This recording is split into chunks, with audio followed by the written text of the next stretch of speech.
Hello, everybody. Welcome to Bill Newman's Bogus Hangout. I'm going to have our guests introduce ourselves. I'm going to start with Sarah because I know she loves it. Sarah? Can't be shy on this show. Hi, everyone. My name's Sarah Altair, and I write for the web. Thomas? Hi, my name is Thomas Ickle, founder of Blueprint Marketing, MPI Politics Corporation, coming to you from Delray Beach. Steve? Steve Grinzer this week with Alchemy Skunk Works, woodworking and custom rod building in Middle Tennessee. Webmaster T? Terry Van Horn, Toronto, retired. I dabble in chat once in a while. Doc? Doc Sheldon, Intrinsic Value SEO and Web Narwhal. And I'm Bill Sosky of SEO by the Sea and the Director of SEO Research for Go Fish Digital. So I was reading today some notes that Webmaster T put together. One was on a SEO roundtable poll that talked about Black Hat SEOs. How many Black Hat SEOs does everybody know? One. 2, 5, Real black hat. Probably know about 4 or 5. I connected to some on Facebook. about 40. Yeah, there's more in Facebook. That's where Steve. There you go. I don't see as many advertisements for what's the word? Content generation? Or buy our links for $5.99. I don't get too many emails anymore with the list of 40 different things that people will do for me to promote my site. Oh, I still get them. I just sent you one last week. Not getting any of the your site doesn't rank well on Alexa. We can help. No, it's something else. So like everything else, we probably need to differentiate. There are levels of black hat, just like there are levels of white hat and gray hat and all that shit. And for the most part, the people I know, we don't associate with those people either. They're like the old script kiddies in the hacker days. Yeah. All they know how to do is script and use someone else's tool. They're not out there on the leading edge building the tools or coming up with the new techniques. And those SEOs are people you won't hear about because they generally only work on their own stuff anymore. Mm-hmm.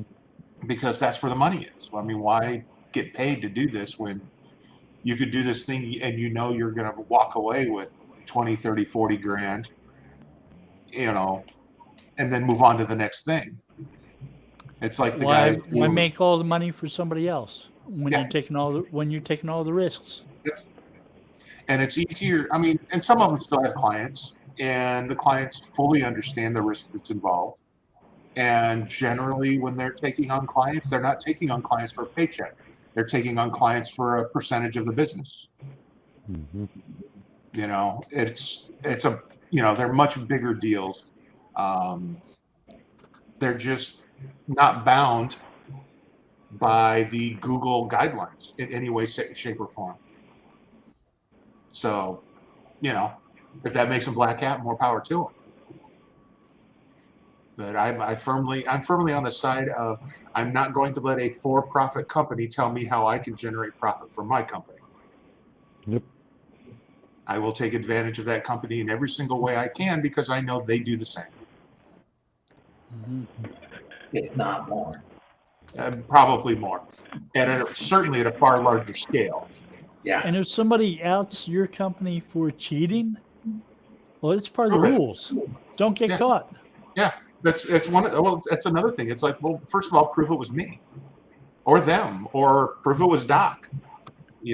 How do you can't prove those things? You can guess, you can make certain assumptions, but the really good black hats learned a very long time ago. You don't put your name on shit because some of the guys that remember when they were doing widgets and they were using, footer links in their widgets to build billions of links overnight. Yeah. And Google went, no, we know how this works, and you're done. And not only did they kill all those widgets, but they killed everything that person had touched.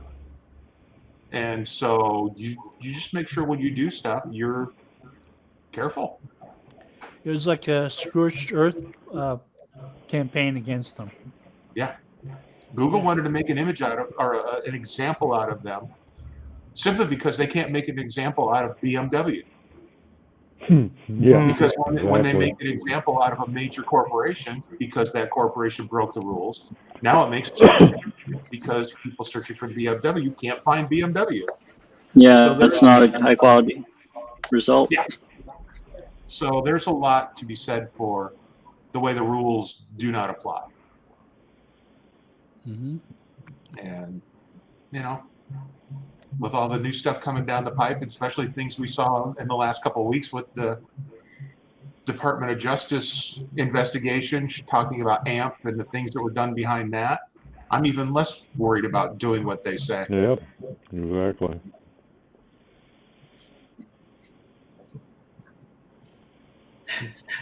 You haven't changed in the 15 years I've known you.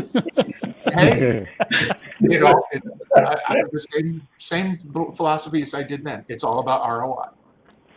There's Return on just investment. some examples that you don't want to follow.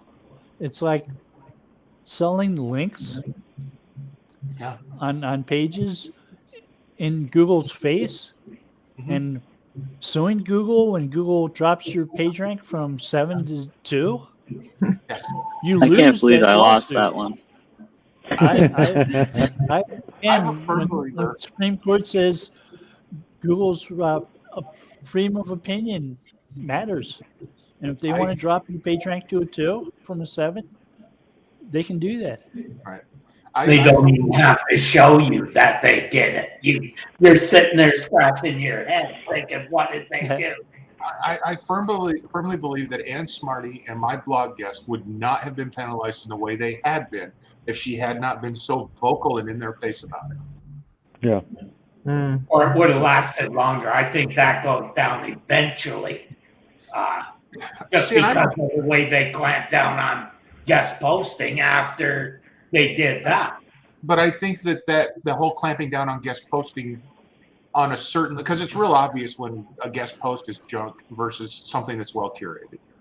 Yeah, I And don't a even lot look at the page. Well, and on a lot of stuff that was done through my blog guest was good content on Yeah. good websites. But it was the way that it was being done, and it was so, screw you, Google, we can do what we want, that pissed somebody at Google off and decided to make an example out of her and her company. And they did, in a big way. So, the whole trick is to, like everything else, just not be in their face about it. Yeah. Yeah. As soon as I see anywhere on a website a mention of money for posts, run, don't walk. Because that'll never fly. Think back to the FBI during the 1940s and 50s when they went after gangsters, and they made political theater out of it. Every action somebody at the FBI took was all over newspapers, all on movie screens and TV screens. Yep.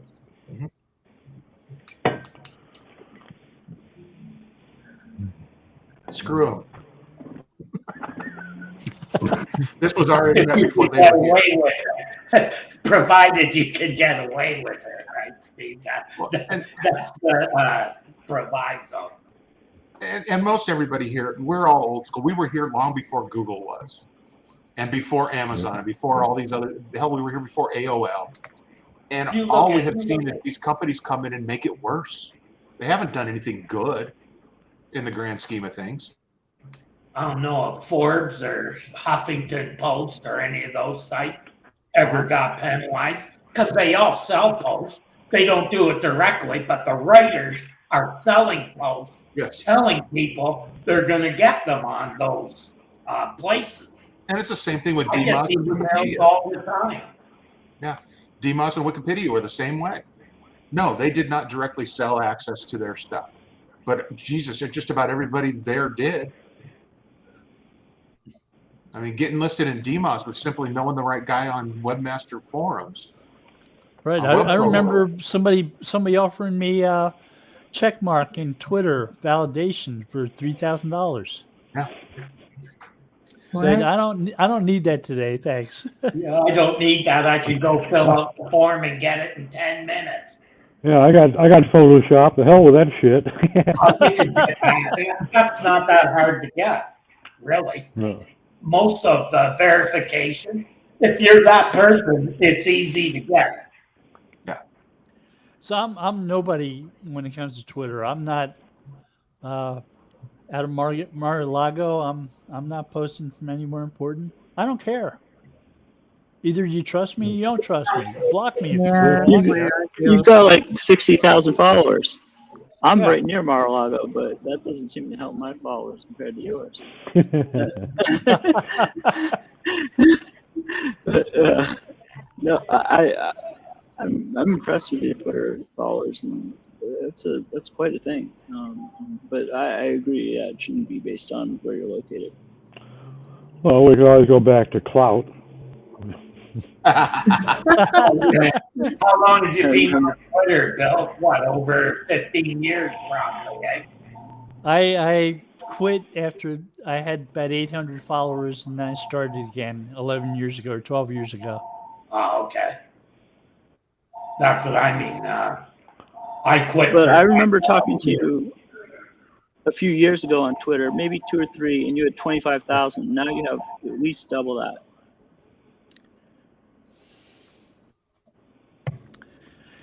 The tweet better stuff. Government. Tweet Sorry? stuff that's useful to people, and you end up getting followers. I got quite a few followers from saying something crazy about stock market and Elon Musk today. Got a lot of hate and a lot of followers as a result too. Mm-hmm. I just started again. I quit I did it for a year, saw that it was all bullshit. Like, here's the thing. Dave and I did some study. You would publish something, tweet it, and then watch how many retweets you got and how many people actually came to the site. Big difference, I can tell you that. About a quarter of them actually show up at the site. Most retweets of people don't even read the article. Well, some of them do. Some of them do, but a large portion don't. Yeah. That's what I noticed and thought, these numbers that people are using to say this is a good use of your time. Sorry, they don't, what do you call it? They don't make sense to me. But I cut down on the number of people scraping my site and republishing things I wrote by tweeting it and putting it on Facebook and putting it on LinkedIn almost immediately after publishing it. I got less scrapers. That makes sense because then they already figure it's already out there. From Twitter. I don't know where this I don't know where the scrapers are coming from. Oh. I do know that I reduced my feed from a full to a summary because I was getting a lot of scrapers who were scraping the full feed. Yeah. I had a couple people complain to me about that, but I don't They control the syndicated scrapers. your site. They weren't scraping, they syndicated your site. Yeah. It's shocking how many people are scraping, trying to attack sites. That's why I say, one of the things I do in WordPress is remove all the feed location. Like, or don't have a feed at all. That would probably be the best thing because no one really uses it except for spammers. Oh, and it's nice. Where I used to hook it up? I used to hook it directly into Tumblr. That was really good. I mean, feed readers were great once upon a time. Yeah, 10 years ago. Yeah, for They're, about they're a a lot, week and they're a a lot more half. spotty now. If I try to choose a feed reader and add things to it, it's trying to recommend things to me rather than let me add the things I want to. Mhm. Oh, it's like they changed what they do To some to a degree. recommendation system rather than a file, a place that keeps Yeah, curated. they're helping readers. I can't imagine paying for a tool like Feedy where you'd actually sit there and have a bunch of feeds from blogs and have to read them that way instead of just bookmark the blog There's or people whatever it who is. make whole sites like that. They're called affiliate sites.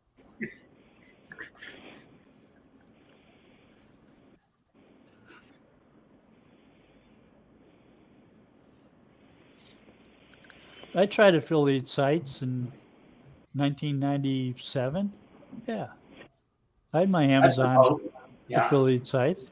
yeah. I came to the conclusion that I'd rather build my own customer list than build one for someone else. Yeah. That was my reason for quitting it.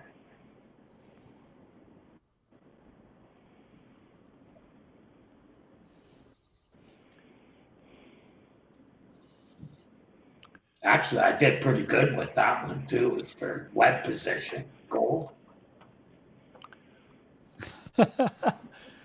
Web Remember position that gold, one? one position gold at one point sent me an email asking me to sell their perfect page algorithm. And I sent a response back to him saying, you ignored the fact that links provide ranking.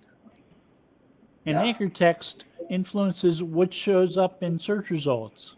Yeah, they were also the first people to propagate the myth of doorway pages, which was the reason I quit using them.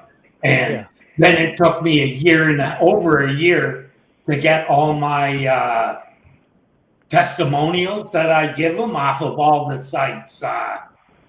Man, and they fought me on that because I'm sure it was, but back then I a lot more people. I was a lot more prominent in the industry than I am now. I'm just a has-been now.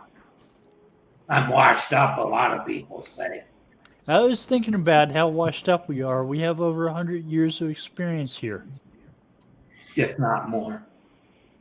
I'm going to refuse to make Easily. the obvious joke about Terry and bathing, but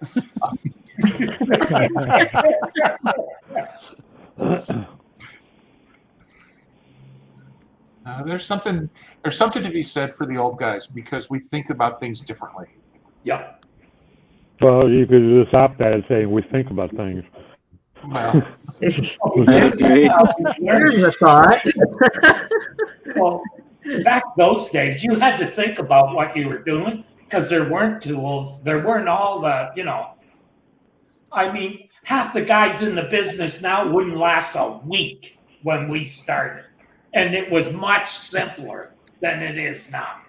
Somebody yeah. recommends something and you say, yeah, I tried that when I was your age. Yeah, 20 years ago. yeah. I saw a thing on, I forget where it was, and it was a video screen grab from YouTube. And the video was titled "How to Get 1 Million Views on YouTube in just 72 hours." And it was a screenshot, and it had been taken when this video was like 3 years old, and it had like 7 views.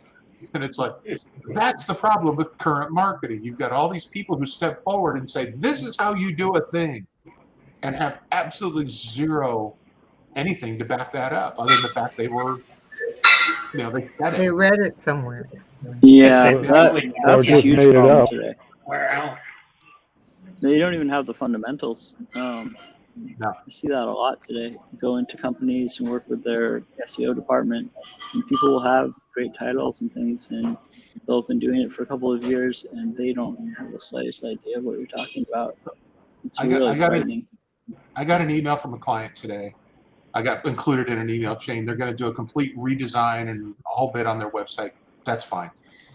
But they also were looking at buying a new domain name for it that is completely different than the current domain name. and everybody's jumping in, yelling, "No, no, no! Don't do it! Don't do it!" And I, off the top of my head, I agree with them, but I replied with, "What's the business reason for doing this?" There is And that's none. when they said, "Well, no, they had a business reason because for 2023, they've already got things in plan to make a change that direction." Now, all of a sudden, it makes a whole lot of sense, not necessarily to rebrand the current website, but to start work on the new one to Yeah, lay the parallel. groundwork for what's coming. Yeah. So they have And- emerging technologies that they're going to be introducing that they want to foreshadow. Yes. One And thing so- I think that is a lot different than a long time ago, like in the past, is niche sites were like hated back in the day. Now that's the best way to go because Google is so centered on the topic of a website. So as soon as you have 2 topics on a website, it's scratching its head. You get 3 topics, then it's like going into a hissy fit. Stop confusing me. Yeah. And laying in the corner crying. Oh, he's confusing me. Well, and I'm running into that issue personally because my other side of me is a maker. We're doing woodworking, custom fishing rods. We're getting into glasswork and some other things. And while logistically, I would rather have it all on one website because it's far easier to manage.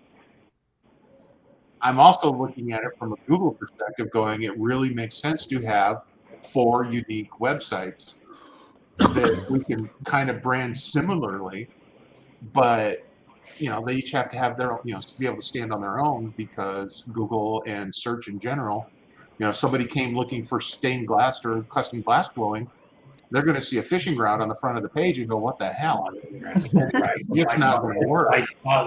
Yeah. What about your cutting board thing with the stained glass? Those two kind of work together. They do, Because they're but both in the household, right? That's what the I'm whole thinking. point and then again from that perspective, the cutting boards and cheese slicers and charcuterie boards and all that is simply a lead-in to get to the good stuff. The built-in, all the built-in displays or beautiful dining room tables, and I mean it's okay. We can make money doing cutting boards and the other stuff, but that's work. I would rather build one $15,000 table Yeah. over the course of 2 months than build 500 cutting boards. Yeah. Okay. I see what you're I mean, saying. it's the same amount of money, and logistically, they take about the same amount of hours and work. But I'd really rather build that big ass table. So, I mean, there's a lot going on there. It's just, but I get it. It's tough when you have a business that has multiple revenue streams. When do you pull the trigger on building that second website or the third website? Knowing from our perspective, that's cool. I get to double bill you now, or triple bill you because now I get to do the work on 3 websites instead of 1.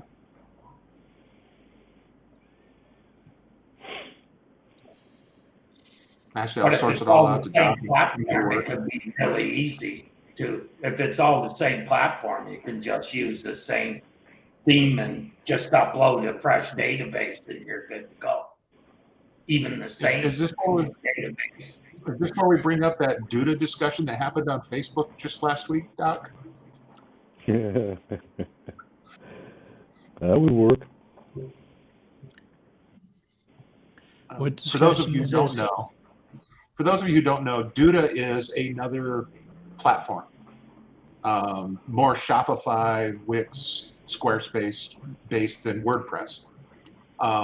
But it's all in-house kind of thing. You get access to their stuff. You're on their servers. You don't get to modify the base code, the whole bit. And their whole thing is they're aiming at agencies and not individual website owners. All right. People who know what they're doing. Yeah. And of course, there was a study done that showed that in general, Duda websites outperformed WordPress websites for core web vitals, which of Big course time. seemed to offend several WordPress developers. My websites are faster than Duda websites. It's like, well, of course yours are. You're a developer. This is what you do. But when you Should look be. at, if you look at everything out there, you know, you're looking at millions of websites instead of 1,000. The numbers change because so many people do just fire and forget their WordPress website and they don't do any work with it. Yeah, I tried to make that point in another post that some guy from Search Engine Journal wrote. Yeah. Ooh, WordPress. Who? WordPress is what, 41% of the web, and most people Yep. just set it and forget it. They just install it and let it run. Well, the how it vast is. majority of the WordPress users wouldn't have a clue. You know, they've got 4 caching plugins, and they're running Yoast and all-in-one SEO, and they got you know, 80 plugins installed, and Look at the CSS in the main WordPress install. You start by removing about half of it. You can at cut least. half of it at least because it's not even really pertinent because of the CSS you're putting in at the site, like at the theme level.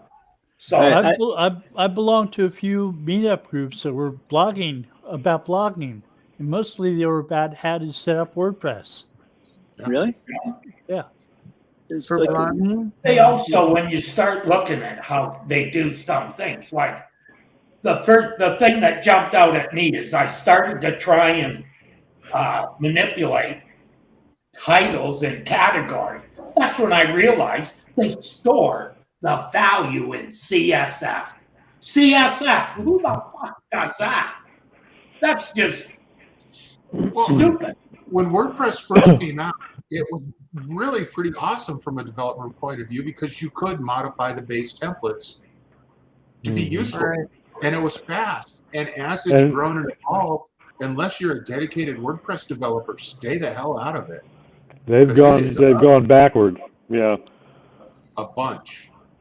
Way back. And then they added Gutenberg, and it's going to get worse. Oh, that totally fucked it up in my money. Yeah.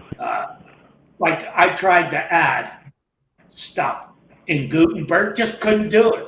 Just couldn't add simple CSS in the HTML view, and they spit it out every time, and it validated. I refuse to use Gutenberg. I've been using Classic Editor since they came out with that piece of crap, and living in dread of the day that they're going to make Classic Editor non-conforming and not be able to work. And I just danced a happy dance the day that we stumbled across Duda. It's like, that problem is solved. Now, I mean, that's not to say Duda's the be-all, end-all savior of everything. No. Because it has issues just like every other platform.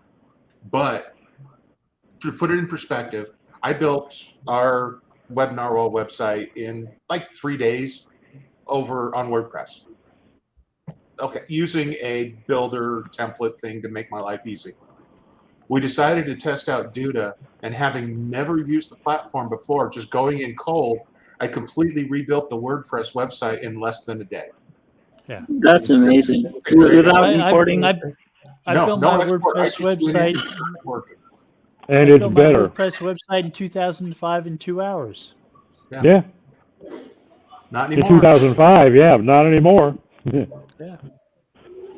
Yeah, no, WordPress you is can come up with, the backbone. you can come for up with so an many out-of-the-box complex WordPress. sites. Trying to make it so it's clean is the first hurdle, and it's not worth the drama in a lot of cases. No. The vast I mean, if you're building out, brochure style websites for clients where all they need is something to, name, phone number, address kind of stuff, and maybe link to their scheduling program, which is on some other host anyway, I find that it's really hard to beat Duda for the speed and the stability because you don't have to manage the back end. I could build a website just using that Bootstrap, even easier. It's some of the stuff that you have to, to manage. But that's great because you're a developer. You're not. Yeah, most mom and pops can't do that. Companies like Verizon or even Google provide templates. And you build a website, you build a 4 or 5 page long website, use a template, it means filling out forms and hitting publish. Yeah. It's done in less than an hour. See, when I read that article, I also said you're kind of comparing apples to oranges. Yes. Yep. WordPress, you can publish that anywhere. All these other, you had to be on a certain platform, and There. you can only do what they allow you to do, right? I'm not going to ever tie my wrists like that. I'm going to go, I own my own servers. That's why. Right. But for most mom and pops who just want to be on the internet, I would rather have them on something like that where nobody has to manage the back end than WordPress. Because then they're not as likely to. See, in the one I wrote, the only person who can touch anything is the admin. A publisher can just write stuff into a post, and that's it. That's the extent of it. I average about one call a year from a client that I haven't heard from in 3 or 4 years whose site got hacked. And it's like, did you manage it? Did you update it? Did you do all your No, we didn't do any of that. Nope. Oh, that's why your site got hacked. Yep. I cannot fix this. I will not fix this. We have to build you a new one from scratch. There is no updates. Where you were. Well, I don't want to spend all that money. Well, with WordPress, you don't have a choice. Pay me now or pay me later. That's what Yeah, you put them on Wix. Secure is any of those. You don't have that issue.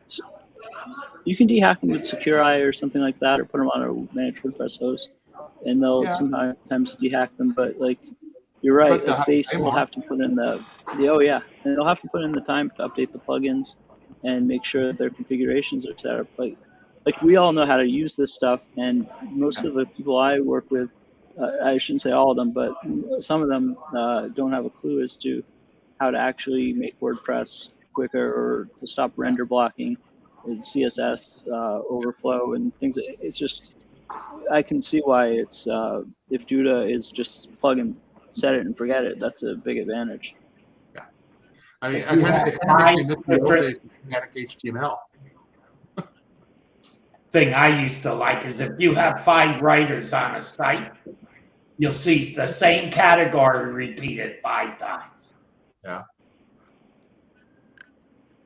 Been there. Whose website was that we worked on? They had like 180 some different categories. And I worked on one that had 400 plus. Oh, shit. Yeah. Jesus Christ. Yeah, when your categories are things like #1 SEO website. Mine was a real estate website, and they basically were creating new categories for every address, every town, every neighborhood.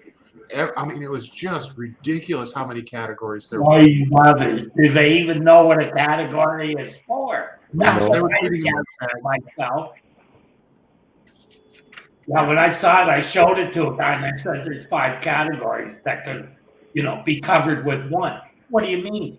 And I said, "Well, do you want to see the result? You end up with 5 categories with 2 posts in each one." So that's 10 posts. No, I said, otherwise you could have a good page with 10 posts in it.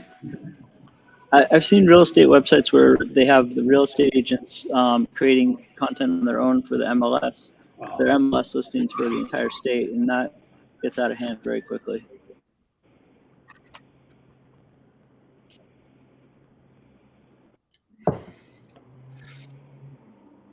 I like WordPress for what you can do with it. I have to check out Duda, especially if it's faster just off the bat. That's amazing. I think somebody would have built in a system that gets rid of all the render blocking and all the core web values are taken care of by now just based on these CMS, but I guess that'd be too hard to do with all the different themes and changes. But a lot of what they said they were going to do to improve the speed of WordPress, you go into your functions page, you add 8 lines of code, and you can remove all the bullshit in the head and put it in the footer. That'll raise your CWD by 30 or 40 points. Oh yeah, a lot of the stuff is very basic and it's incredibly incredibly simple to do. And I agree with you. The function file is where they hide a lot of stuff. And people buy bloated themes all the time. There's like 12 or no, 3 or 4 like home pages, you know, and it's like, ugh, get rid of that stuff. But I've worked on sites that still have the demo content up on half of it and it's being indexed. I'm like, what are you doing? Hey, this is a comment. Welcome to your first comment. Yeah, hello world. Hello world, right? We've got a local dentist who his website, his first page is his homepage is his office and everything else, but it's still got sample page and all that other stuff at the bottom. I reached out to him and said, like, dude, this has been this way for a year. Are you going to fix this, or do you care, or what? Well, I have a web developer working on it. It's like fire. Yeah, they're busting their ass. Whoa. After a year? Yeah. He's like, not well, looking to get paid. Well, then you find out it's a family member or something, and it's like, okay. Oh, But you're right. treating, Somebody's 5th grade nephew. Yeah. It's like I Warren asked him if Buffett he can was- get away with having his nephew be his web designer. He's worth billions. He really doesn't care less. There's lots of them. Well, you know what happens is in mom and pop situations, Yeah. they, you know, the nephew, grandson, whatever, says they're, you know, creating websites for people. And so they're like, okay, you know, and so they don't even know what to look for or the questions to ask or anything. They don't know anything about the process of finding what they need for their particular website, whatever it is. It's like when somebody signed up at Creative Site Forums back in the day and they gave themselves a name, SEO expert, and the first question was, how do I respond to my first SEO client? Yeah, I just got a client. How much do I charge? How do I start? Send Yeah, them to me. But I know that what happened. I have a neighbor who's setting up a website, and she said, "Well, I think it's a nephew or grandson or somebody, you know. Now he's going to junior college, and he's learning all about, you know, this is in her mind. He's learning all about website design, and so we thought we'd give him a shot, and that's how people think. That's just how they think, you know. So they don't have any guide. I'm searching for words. They don't have the guidelines to even know what to look for. That's what I'm trying to say. Well, you know, you could teach them what to look for if you had 2 or 3 years. Yeah. Yeah, exactly. But even, I mean, that's why on my old website, I used to send out to people, you know, questions to ask your web developer, and people would ask me, well, why are you sending that out when you're writing? I said, because before I can write anything for you, you need to have a website that's going to, you know, reach the people you want to reach. And they're like, what? You know, content is king. I'm like, whoa, you know. But I'm just telling you, you know, from your perspective, you've been around the block a couple of times. You know what I mean? But for the average person out there, it's a total unknown universe. The whole universe is unknown. They hear website. That's all they hear. Then that's all they know. You know, I need to have a website because that's what you need to do now. In the old days, there were no courses. Like when I learned to build a website, you couldn't get that in even a university. Very few of them had courses. Exactly. Right. Nowadays, if the guy's nephew was in school learning web design, he's in good hands, in my opinion. They teach them well now. They know what the hell they're doing when they come Well, out. but I'd argue that a little bit, Terry, because an awful lot of those professors that are teaching those courses are teaching what they learned 6 years ago, like it was still valid today. So those kids are coming out of there with 6-year-old knowledge. 6 years behind. Yeah, I took an IT class in undergrad, and the guy was teaching us some course on Microsoft something that was 4 years old, and I complained to him, and he was like, "You don't like it, leave the course." And I was like, "This is worthless, Whoa. man." Yeah, he wasn't a friendly professor, but yeah.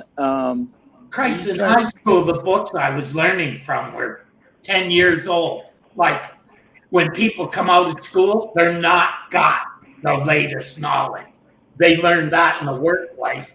That's why a lot of them have internship as part of the process. Like when I was learning to be a chef, I had an internship that was part of the final grade as well. If I were considering hiring an SEO, I would want somebody with zero experience whom I could teach SEO to. For you. Yeah, but that assumes that you have the time, free time to undertake teaching them, which takes almost as much time as doing it your fucking self. But if I can have them at my side while I do it my fucking self, they're going to learn a lot more than they are going to learn at college. Yeah. True. Yeah. But I mean, the thing is, there's no ideal solution to it. These kids come out with A training. They've got to get some hands-on, like Terry's saying. An internship is an ideal. OJT. They're going to learn how to update that basic knowledge they have. Right. But there's no real. I have not seen anybody coming out of school who was what I'd consider ready and cutting edge, up to date, and could hit the bricks running out of any of the schools.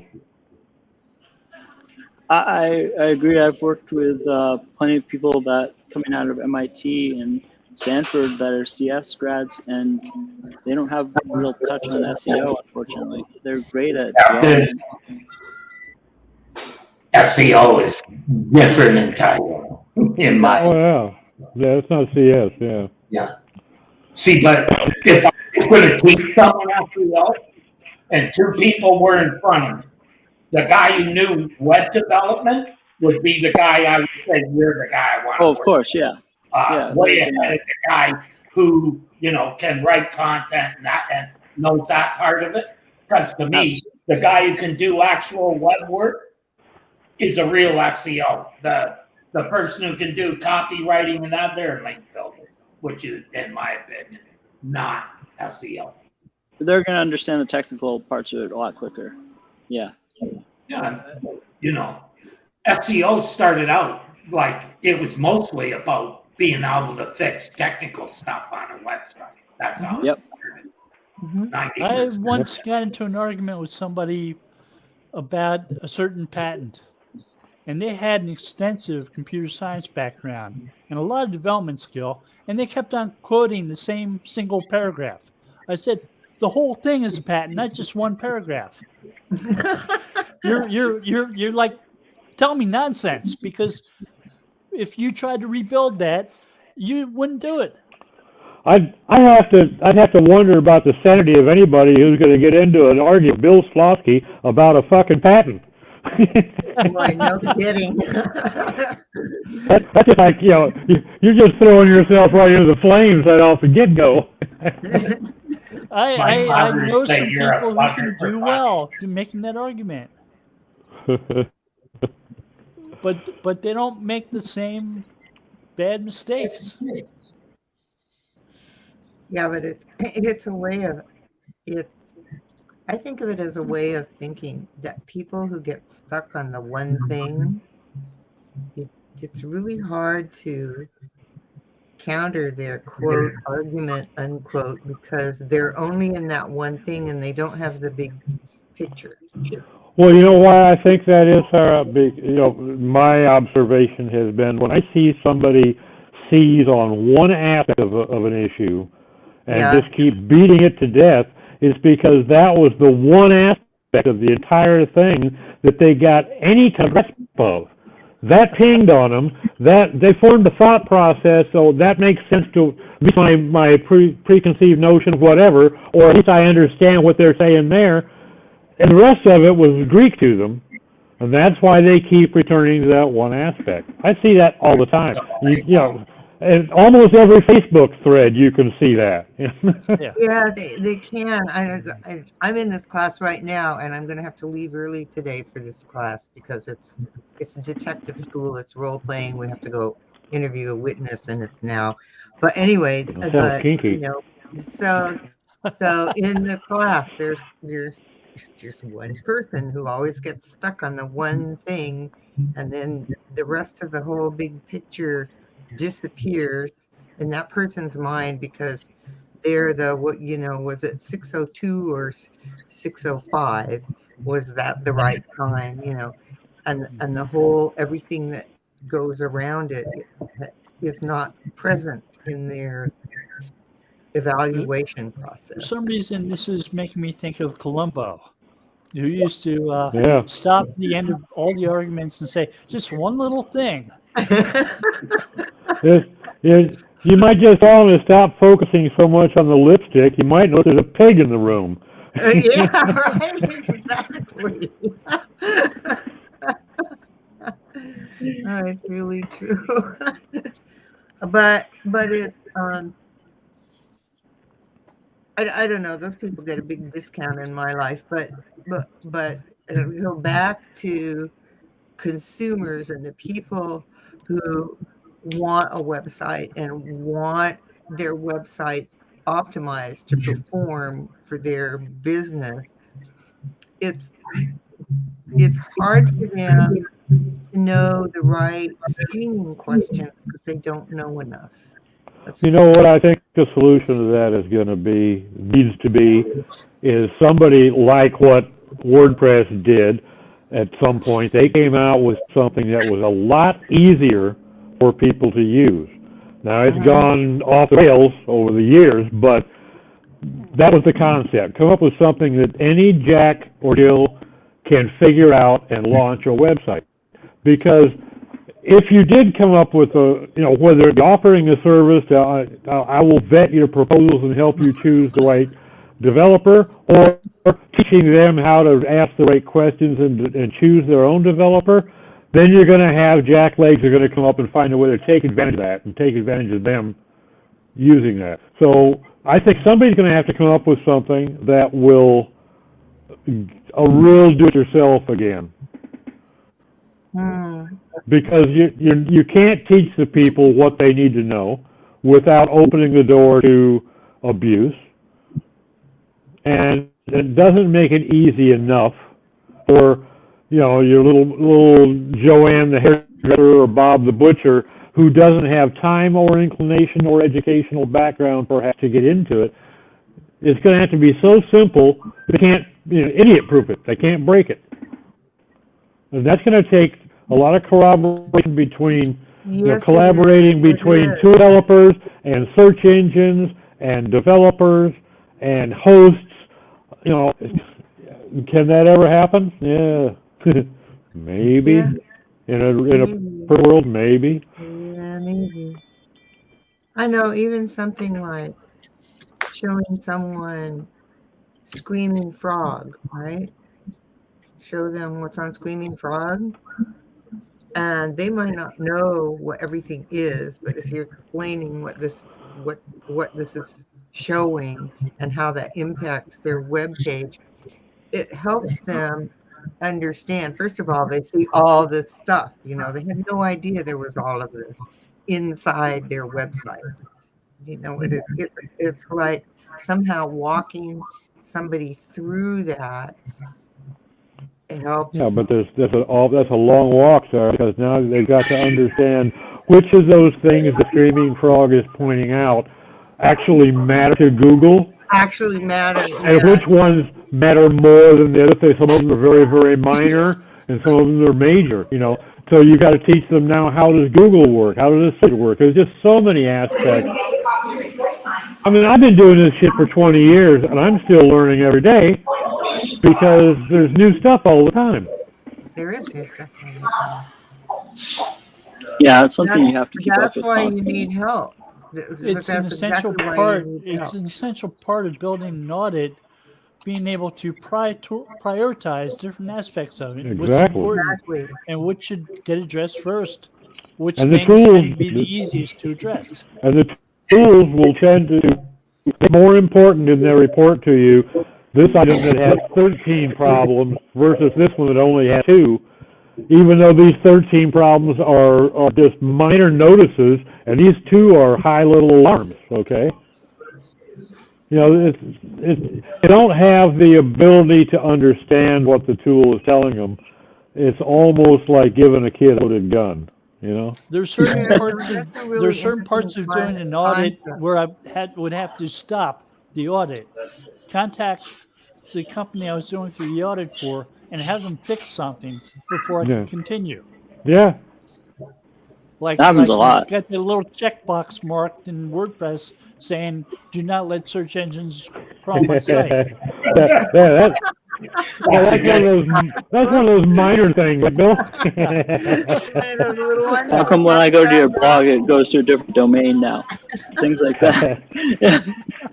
I was thinking the other day, if I could teach a course now in SEO, I teach it using WordPress and teach them how to use WordPress and Screaming Frog and tools like that. You could teach them in a year what it took us years. Because here's the thing that I like about Screaming Frog. Most of the errors that it points out are stuff that may be just a warning, but if you do it, you're making your site better.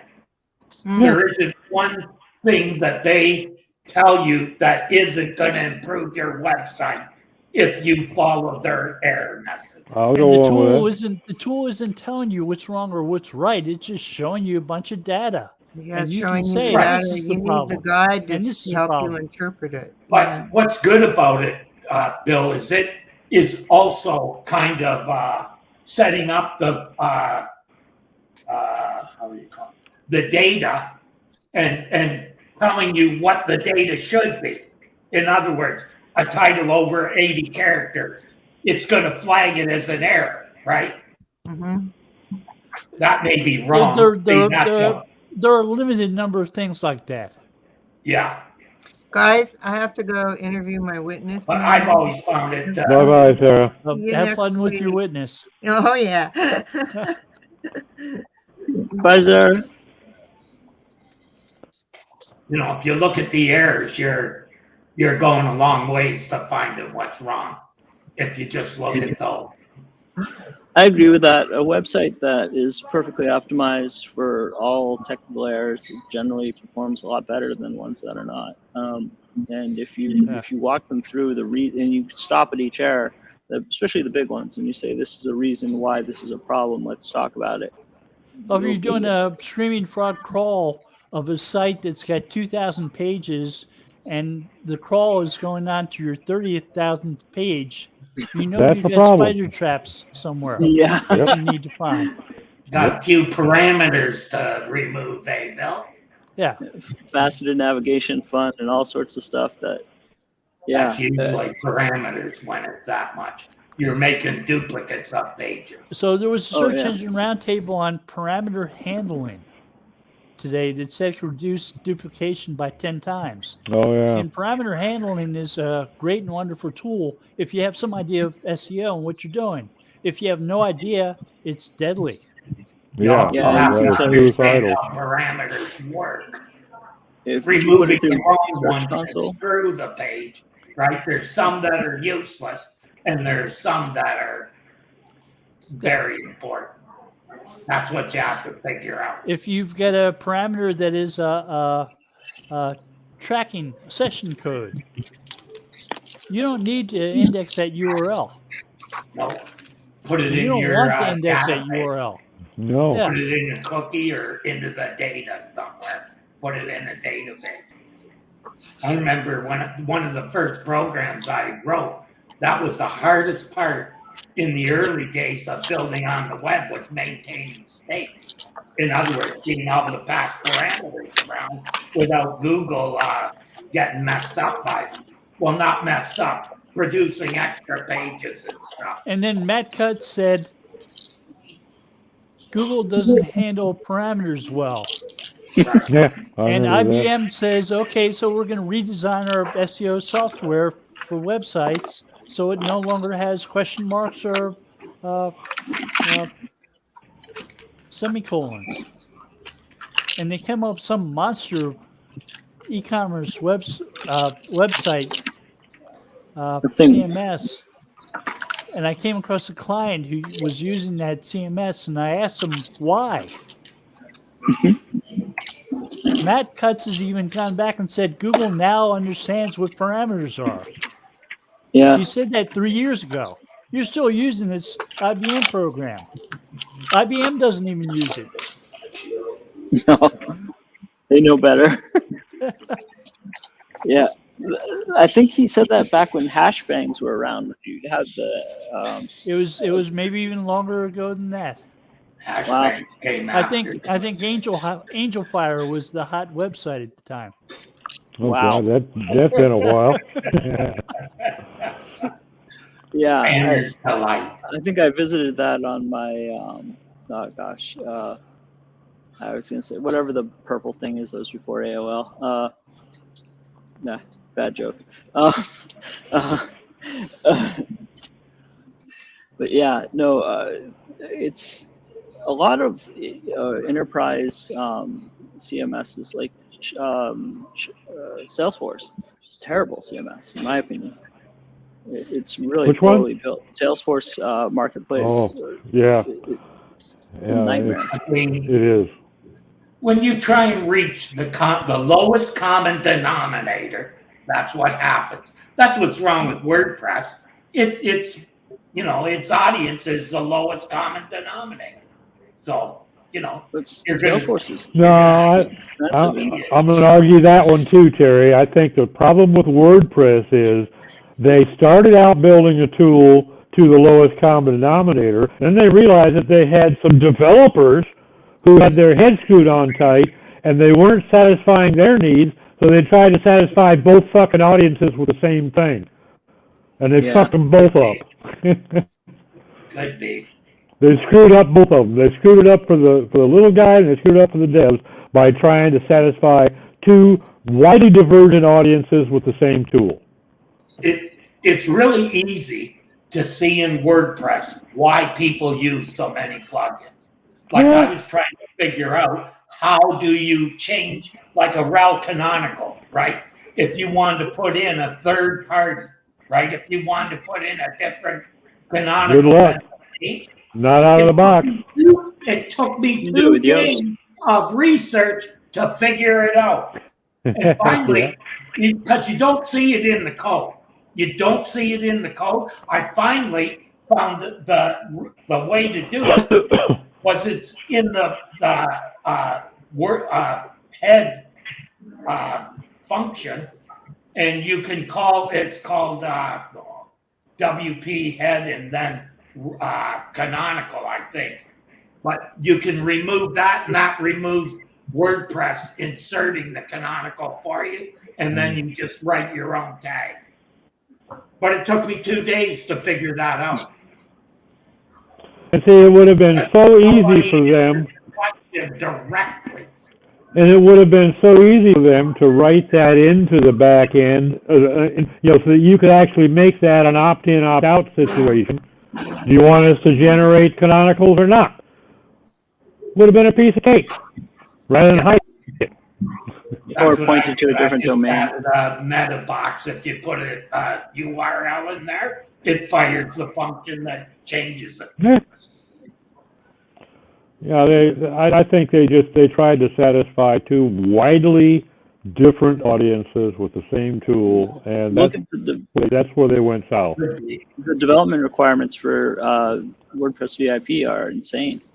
I mean, you have to have their developers, and they're they're very, very good, but you have to employ them. I think at No, I'm going to find out when I submit 9,000. my theme to be checked over by WordPress. You can give it to them and they tell you this is okay, or you should rethink what you're doing here.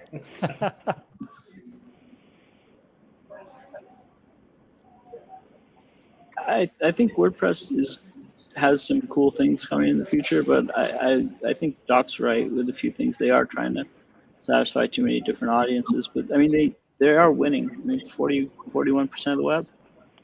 That's not bad. Oh, that's amazing. But you know what? Imagine if they were to suddenly just decide, okay, we're going to come out with 2 versions of open source WordPress. WordPress Normal, WordPress Pro. Okay? Didn't they do that already? No, They have like I know of. single You could user say WordPress and WordPress multi-user WordPress. Pro. By Say the again? They had single user WordPress and multi-user WordPress. Multi-site's just part of org. Or Yeah, so that's part of WPMU. Multi-site was something that you could get that wasn't part of the .com. Yeah, I agree. Like the .com, I think, and the .org are the big differences. Is that if you're just setting something up and you're not going to use it for anything, .com might be the best place to build it. If you just want a page, .org is where you actually need to know the development. But now .com is kind of going that way as well. If you have a domain. Yeah. It used to be they didn't allow plugins on .com. No, on .com, they had like at one time 5 or 6 plugins you could choose from, and that was it. Yeah, that kept things simple for a lot of people. I think it probably is why they grew so quickly, or one of the reasons. One of the many. Well, because they had to manage it across a building. How many sites are on that? A couple of million, probably. Oh, more than That that. isn't easy to manage. Wow. I think there's probably a couple 100 million. Yeah. It's a perfect proof of concept in that Google doesn't use domain authority. That's how I rank so high. My domain authority is just crazy with that. Yeah. No, I'm just kidding. Between that and you're in like Flynn. Anything.wordpress.com. I've seen sites on there, but in my opinion, I think Google just ignores them. I don't see them in the SERPs very often. No. Very seldom I've seen one actually rank for anything. Yeah. Like When I was cleaning up websites, that'd be, Blogger, I don't even have to go and check that one. That's an automatic. Blogspot. God, is that thing still around? Oh yeah, Blogger's still around, I believe. Yeah. I thought they tried to get rid of it a couple of years ago, but no. Google might have. Still live. Probably still Didn't they go from Blogspot to Blogger? Yeah. That That's was when Google bought it. way back.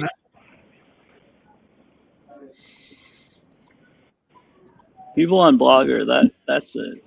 I've talked to a few people that are like, I've got a Blogger site, I want ranked. I'm like, no, you don't. You don't want to rank that thing. Like, let's get it on your All own these domain. sites like Wix and all that. There's been sites like that around from the day I started to work on the internet. There's always been those kind of sites, Steve. The template sites like Square, whatever the frick it was. GeoCities. Squarespace, that's it. Squarespace is a good choice for some people. I mean, if they have no ambition Every to make this spammer a in task. town was using it. I mean, those places didn't last long because Yeah, they have- every spammer in town was abusing them. Your official spammer guidebook says use Squarespace or use Blogspot. Yeah. It's true. And if you got lots of time, try WordPress. Well, there was just an article in the last few days. Somebody discovered that people were using like Harvard EDU blogs to sell links, and it's like, oh, really? This is new. I've never heard of such a thing. Yeah, That's been happening radical. forever. Yeah, oh it's my like, God. okay, try this at Good home. Lord. I remember before Do even search Google operator used to do search for site:/.edu Viagra. Yeah. Oh You yeah, get 200,000 results that. you won't be able to stop clicking. from every college across the country. Yeah. Yeah. Most of those are hacks though. I think like instead of Yeah. which the same Some way of with them the are links legitimate college websites about talking drugs. about Viagra. Yeah. Yeah. Like John Hopkins or any And most medical of them school. are spammers. Yep. I remember when we started doing sponsorships and scholarships for universities just to get on their list because it was a great fucking link. Open scholarships. Yeah, I mean, you do a $1,500 scholarship, you're going to pay that much for a good link anyway. And they would put you on their website for free. And then somewhere along the way, somebody at one of the Black Hat websites went, "Oh my God, have you guys seen this thing?" And then all of a sudden, everybody started doing it. And Google had to go, "Okay, we're not going to count these anymore."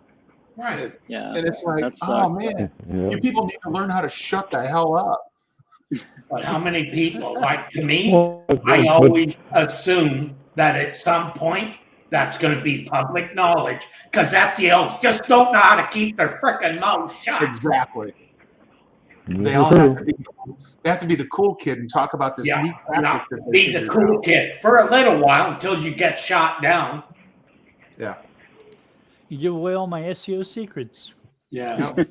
How good were they? How good were they if Google could remove them?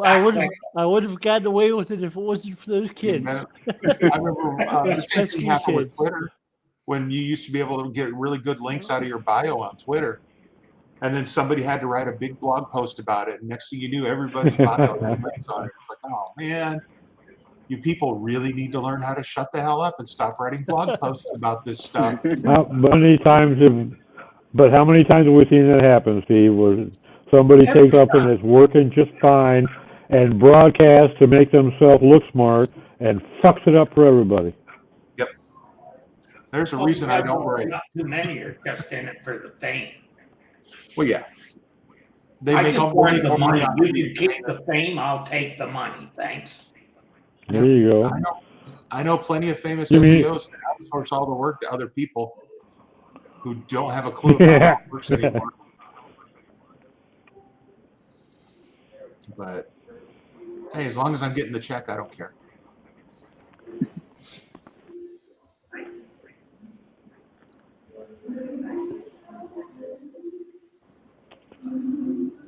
What do we got here?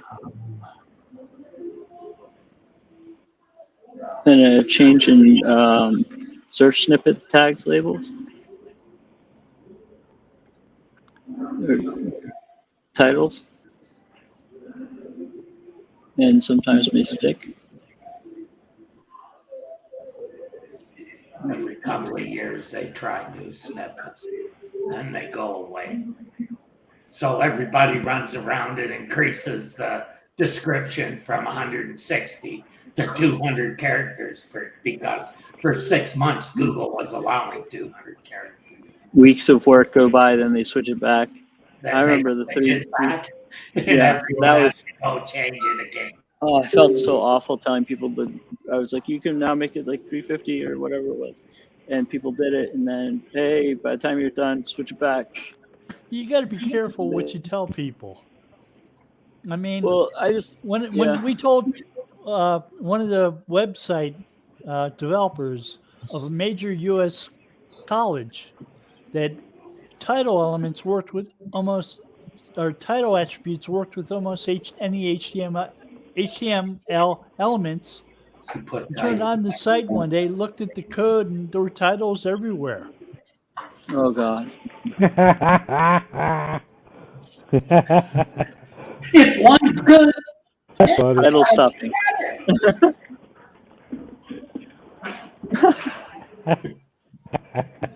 That's funny, Bill. It was amazing how quick they got that change back. but that's Yeah. as part of their like in the tweet you put out this afternoon about, the biggest challenge is decision making and planning. Yeah. I would say poor planning is the result of not enough planning. But I got what you were saying, and I thought that's the best answer I saw on that, because that is an issue. People don't really think through, is this sustainable? Because that sniff test seldom pass when you're talking about links. Terry, I thought one of the new kids made a statement in a thread on Facebook the other day that actually probably made some good sense. Somebody was talking about, but is it sustainable? And he says, what the hell is sustainable these days? Things in SEO change so quick. What we learned today is invalid 3 months from now. So what the hell is sustainable? I don't have time to worry about sustainable. Yeah, I thought, simple things like this kid's smarter than he looks. the simple things like inverted indexes haven't changed at all. Yeah, I would agree with Bill. The only thing that changed is the way you use keywords and entities. That's the big change. Other than that, it's 90% the same. Well, an awful lot obviously has not changed, but I don't think it's quite that simple either, Terry. There's so many new things in the mix. Yeah. The AI efforts is bringing so much into it. What Google's algorithms can infer from what they see on a page brings so much more into it. So I mean, I'm not saying that the kid was right. I'm simply saying that I can understand that kind of an attitude because so much is new. We've been around for a while. Shit that used to be big movers. Go do this and you can see 15% jump in rankings. Well, if you can find any single thing that'll give you more than a 5% jump in rankings, these days, forget it. It just doesn't happen. Now you're going to change 16 things to see any rise in your graph. Well, because there's so many things that go in that are part of the ranking now. Yeah, they used to talk about 200 factors. Now it's like 1,000. Well, then you have Fortunately, most of the 1,000 ranking factors are as silly as the 200. I know that I buy that. I look at somebody's write-up of 200 ranking factors that they stole from somebody else and say, they don't know how to argue. They don't know how to prove what they're talking about. How they're getting a PhD in science is beyond me. Is that you, Thomas? Yeah. Oh, yes, sorry. There's a lot of new people in the hotel. We're here in a doctor's station. They're bellowing. 40 new people just showed up. Wow. Well, tell 39 of them to shut the fuck up. It's a popular hotel. Hey, excuse me, you're in my office. Do you mind? You're in my office. Show a little respect. Yeah, I'm probably shouting because I'm wearing these and they're having lunch. Hey, put me on speaker. I'll tell them for you. The other thing is with sustainable, you have to assume that Google is going to change everything, right? Somewhere along the point, it's going to change everything. So that's how I measure sustainability. I assume if it's like linking, I always assume Google's going to figure it out. Yeah. I always assume that. And that's why I took, years ago, I made the decision to take the easy, lazy way. I'm going to follow Google's guidelines, so I don't have to break out in a cold sweat. Somebody this morning said a new algo update rolled out. If I'm not bending the rules, I don't care. The worst that's going to happen is my client's going to go up, not going to go down, because he's not going to get hammered or penalized. So, that to me, that's sustainable. Now that's not to say, I do remember Matt Tut's recommending guest blogging. Okay, Yeah. And that at one one kind of time- went At south. one point in time, the Google guidelines said link to directories or get links Yeah. from directories. Exactly. So Put a fork it's in not it, right? sustainable just because you're following the rules, but it's a little bit better chance of it at least, you know. So that's my take on sustainable. I don't break the rules. I don't have to worry about getting hammered. At least if I'm paying attention, I'll see it coming, you know. Because We're at the top of the hour, so we're gonna have to call it a day. But that's a good thing to close on. Have a good If day, anyone everybody. wants to Thank meet you. me for lunch, no. bye, y'all. You buying time? Sure.